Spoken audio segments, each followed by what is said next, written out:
Bonjour, alors on est sur le stand Engie et plus particulièrement sur le stand de CryoCollect, une start-up innovante dans le traitement des gaz et notamment dans la capture du CO2, du CO2 biogénique. Alors qu'est-ce que c'est que le CO2 biogénique déjà pour commencer?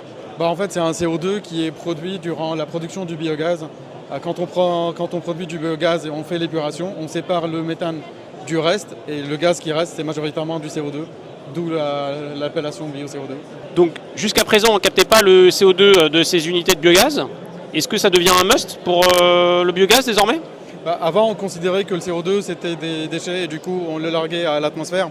Mais aujourd'hui, avec l'augmentation déjà du prix du CO2, le besoin de décarboniser les sites de méthanisation et la quantité que représente ce gaz-là par rapport à la production de biogaz qui est à peu près 40 à 45%, ça devient une obligation plus ou moins. Car c'est économiquement viable. Oui, alors parlons un tout petit peu de quelques points des intérêts de capter ce CO2. Qu'est-ce que ça apporte pour les exploitants comme Engie ou même les agriculteurs demain qui voudraient se lancer dans la capture et la collecte de ce CO2? Effectivement, très bonne question. En fait, aujourd'hui, quand on larguait le gaz pauvre à l'atmosphère, il renfermait quand même un peu de méthane. Du coup, déjà récupérer le méthane, c'est un point très important pour les agriculteurs car c'est une production supplémentaire. Deux, aujourd'hui, le CO2, il a une valeur économique.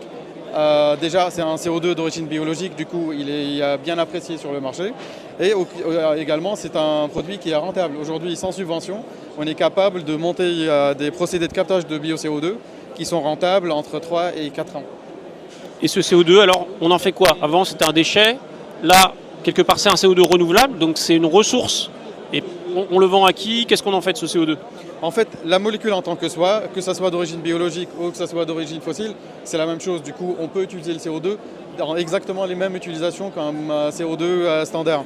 Mais ce qui diffère en fait ce CO2-là d'autres CO2, c'est que c'est d'origine biologique, c'est-à-dire c'est un CO2 qui était présent dans l'atmosphère, capté par la plante, transformé en matière organique et après réutilisé. Du coup, son empreinte, elle est en carbone, elle est neutre.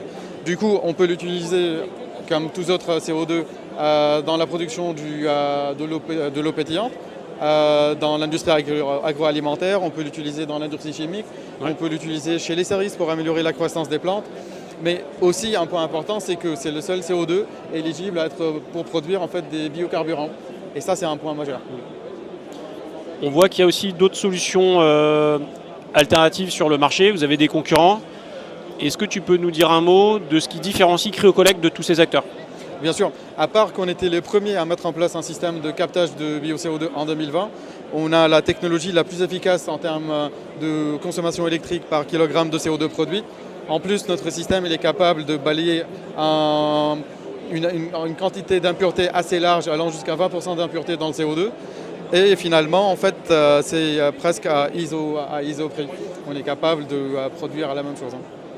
Peut-être pour terminer, une dernière question, on est sur le stand d'Engie. Comment ça se passe au quotidien avec Engie? C'est super, on a déjà 2 sites de CO2, de captage de bio-CO2 sur des sites d'Engie. On a 3 sites en fait déjà signés. On espère aussi dans les semaines et les mois qui arrivent de signer d'autres sites. Merci, excellente continuation. Merci beaucoup Vincent. À très vite.